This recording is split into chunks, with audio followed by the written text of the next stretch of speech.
Dividend paying companies के shares में investment करने के दो इंपॉर्टेंट बेनिफिट होते हैं, जिसकी वजह से सबसे ज्यादा इन्वेस्टमेंट यहाँ पर किया जाता है। बेनिफिट नंबर 1 होता है शेयर्स की प्राइस की ग्रोथ। अगर आप लोग over the period of time long term में 3 से 5 साल के टाइम पीरियड में देखेंगे तो जितने भी मार्केट में डिविडेंड पेइंग कंपनीज के शेयर्स हैं उन सभी के शेयर्स की प्राइस ग्रो कर चुकी है। इसकी वजह से आपको प्राइस एप्रिसिएशन का बेनिफिट मिलता है। अब बात करते हैं डिविडेंड पेइंग कंपनीज के शेयर्स में इन्वेस्टमेंट करने के सेकंड बेनिफिट के बारे में। जैसे कि नाम से पता चल रहा है कि डिविडेंड पेइंग कंपनीज हैं, तो ये कंपनीज अपने इन्वेस्टर्स को time to time dividend pay करती हैं। अब इसका मतलब ये नहीं है कि ये कंपनीज हर 3 महीने में, हर 6 महीने में अपने इन्वेस्टर्स को डिविडेंड पे करेगी। जब भी इन कंपनीज को एक्सेसिव प्रॉफिट होता है इनके बिजनेस के रिक्वायरमेंट को फुलफिल करने के बाद, जो पैसा बचता है वो पैसा अपने इन्वेस्टर्स के साथ शेयर करते हैं एज अ डिविडेंड। तो अगर आप लोग डिविडेंड पेइंग कंपनीज के शेयर्स में इन्वेस्टमेंट करते हैं तो आपके इन्वेस्टमेंट के पोर्टफोलियो का डाइवर्सिफिकेशन तो होता है, प्लस आपको ये दो एडिशनल बेनिफिट होते हैं। और अगर आप लोग डिविडेंड पेइंग कंपनीज के शेयर्स में इन्वेस्टमेंट करने की प्लानिंग कर रहे हैं तो आज की वीडियो आपके लिए बहुत ज्यादा इंपॉर्टेंट होने वाली है। और आज की वीडियो इंपॉर्टेंट इसलिए होने वाली है क्योंकि आज की इस वीडियो में मैं आपको 5 नहीं, 10 नहीं बल्कि 25 डिविडेंड पेइंग स्टॉक्स के बारे में बताने वाला हूं जो अपकमिंग टाइम पीरियड में इन्वेस्टर्स को डिविडेंड देने वाले हैं। और ये लिस्ट मैंने अपने पर्सनल नहीं बनाई है, ये फोर्ब्स की लिस्ट है। मतलब कि इस इंफॉर्मेशन पर आप रिलाई कर सकते हैं, आप ट्रस्ट कर सकते हैं और अपने एनालिसिस में इस फैक्ट एंड फिगर को इंक्लूड कर सकते हैं। लेकिन इन 25 कंपनीज के शेयर्स के नाम जानने से पहले ये जानना बहुत ज्यादा जरूरी है कि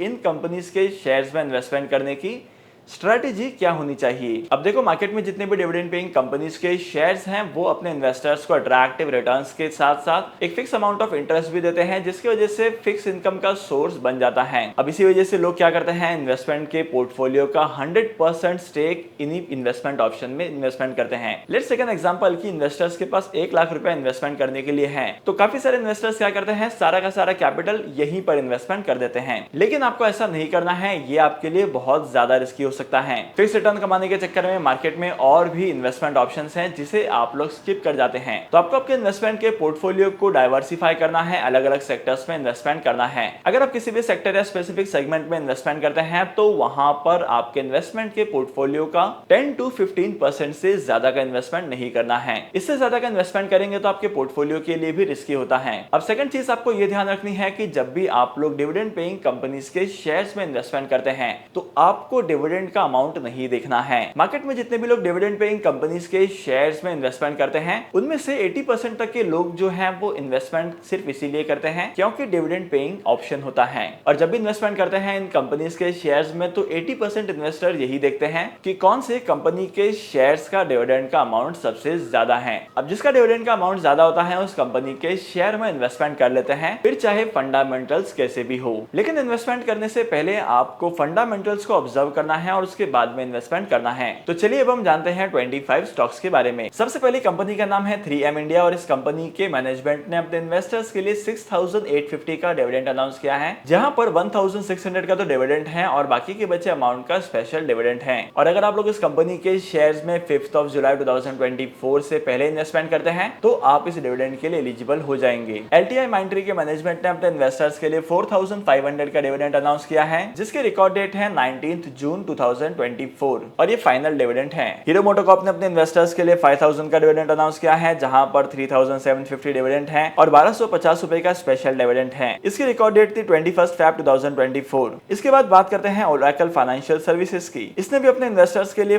4800 का डिविडेंड अनाउंस किया है, जिसकी रिकॉर्ड डेट थी 7 मई 2024। कोलगेट ने भी 3600 का डिविडेंड अनाउंस किया था 22/5 2024 को। कोलगेट, TCS और क्रिसिल ने 3600, 2800 और 2800 का डिविडेंड अनाउंस किया था, जिसकी रिकॉर्ड डेट थी मार्च और मई में। इसके अलावा Hindustan Unilever, Bosch, HDFC Bank, TVS Holdings Limited, Bajaj Finance, इन सभी ने भी अपने इन्वेस्टर्स को अट्रैक्टिव डिविडेंड पे करने की प्लानिंग की है। इसके बाद Schaeffler India, VST, ABB India, Bajaj auto, NMDC जैसी कंपनीज के शेयर्स भी हैं जो कि अपने इन्वेस्टर्स को अट्रैक्टिव डिविडेंड पे कर रहे हैं। इस कंप्लीट लिस्ट की लिंक मैं आपको डिस्क्रिप्शन में दे दूंगा, वहां पर जाकर आप लोग चेक कर सकते हैं। लेकिन जैसे कि मैंने आपको बताया है कि किसी भी डिविडेंड पेइंग कंपनी के शेयर में इन्वेस्टमेंट करने से पहले उस कंपनी के बिजनेस मॉडल को आपको समझना पड़ेगा और इसी के साथ साथ उस कंपनी की फ्यूचर फॉरकास्ट कैसी है, कंपनी का मैनेजमेंट कैसा है और कंपनी के फंडामेंटल्स कैसे परफॉर्म कर रहे हैं। हर एक चीज को आपको थॉरली एग्जामिन करना है और उसके बाद में इन्वेस्टमेंट करना है, क्योंकि किसी भी कंपनी के शेयर्स में सिर्फ इसीलिए इन्वेस्टमेंट नहीं किया जाता है क्योंकि वो कंपनी अपने इन्वेस्टर्स को time to time dividend pay करती है। लोगों को लगता है कि कंपनी के शेयर अच्छा परफॉर्म नहीं करेंगे और कंपनी डिविडेंड देते रहेगी तो डिविडेंड से ही इतना पैसा कमा लेंगे जिससे कंपनी के शेयर्स की इन्वेस्टमेंट की वैल्यू को हम लोग रिटर्न कर सकते हैं या रिकवर कर सकते हैं। लेकिन आपको ऐसा नहीं करना है। डीमैट अकाउंट ओपन करने के लिए टॉप 3 ब्रोकर्स की लिंक आपको डिस्क्रिप्शन में मिल जाएगी, वहां पर जाकर आप लोग डीमैट अकाउंट ओपन कर सकते हैं और अपने इन्वेस्टमेंट्स की जर्नी की शुरुआत कर सकते हैं। इसके अलावा अगर आपको लगता है कि किसी स्पेसिफिक कंपनी के शेयर का एनालिसिस करना चाहिए तो उस कंपनी के शेयर का नाम कमेंट कर देना। अब जिस कंपनी के शेयर की कमेंट ज्यादा आएगी उस कंपनी के शेयर पर वीडियो बनाया जाएगा।